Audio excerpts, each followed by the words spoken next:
Allahumma barik wa sallim nahmadu nusalli ala rasulil karim amma ba'. Sayyidina Abu Hurairah radhiyallahu an meriwayatkan bahawa Rasulullah sallallahu alaihi wasallam bersabda, tidaklah berkumpul orang di salah satu rumah-rumah Allah SWT, yakni masjid, membaca Al-Quran dan membaca seorang pada mereka kepada yang lain, melainkan diturunkan sakinah ke atas mereka, rahmat meliputi mereka, para malaikat mengelilingi mereka, dan Allah SWT menyebut-nyebut nama mereka, menyebut-nyebut mereka dalam kalangan malaikat yang berada di sisinya. Hadis riwayat Muslim dan Abu Daud.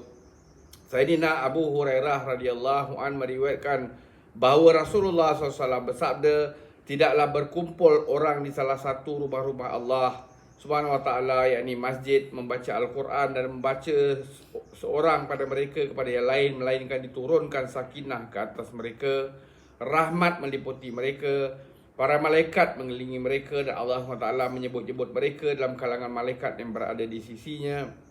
Hadis riwayat Muslim dan Abu Daud. Turunnya sakinah telah disebutkan dalam banyak hadis. Terdapat beberapa pendapat dalam kalangan para ulama hadis mengenai maksud sakinah. Walau bagaimanapun, tidaklah terdapat perbezaan antara pendapat-pendapat itu sehingga berlaku pertentangan antara satu sama lain. Bahkan terdapat kemungkinan bahawa semua pendapat itulah yang dimaksud oleh hadis tersebut secara keseluruhannya. Diriwayatkan bahawa Sayyidina Ali rahmatullahi mentafsirkan sakinah sebagai Sayyidina Ali radhiyallahu an mentafsirkan sakinah sebagai sejenis bayu yang istimewa yang berwajah seperti wajah manusia. Dinukilkan bahawa Allamah Sudi rahmatullahi mengatakan sakinah ialah nama sebuah mangkuk emas di dalam syurga. Dalam mangkuk inilah hati-hati para Nabi alaihissalam dicuci. Setengah ulama yang lain berpendapat bahawa sakinah adalah satu rahmat yang istimewa. Imam Tabari rahmatullahi pula bersetuju bahawa yang dimaksudkan dengan sakinah adalah ketenteraman hati. Sebahagian lain pula mengatakan sakinah adalah ketenangan jiwa.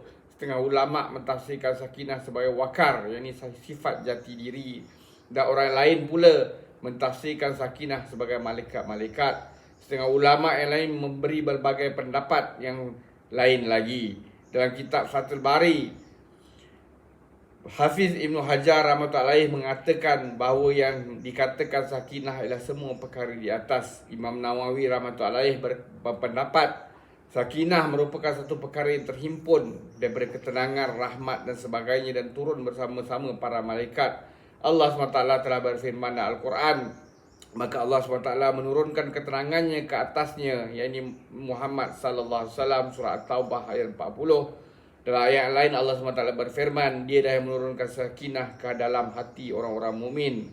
Surah Al-Fath ayat 4, satu lagi ayat berbunyi, dalamnya terdapat keterangan pada Tuhan kamu. Surah Al-Baqarah ayat 248. Semoga Allah Ta'ala bagi taufik untuk kita ambil iktibar, amalkan dan sampaikan. Subhanallah wa bihamdi, subhanakallahumma bihamdika, asyhadu an la ilaha illa anta, astaghfiruka wa atubu ilaik. Subhana rabbika rabbil izzati amma yasifun, wa salamun alal mursalin, alhamdulillahi rabbil alamin. Taqabbalallah.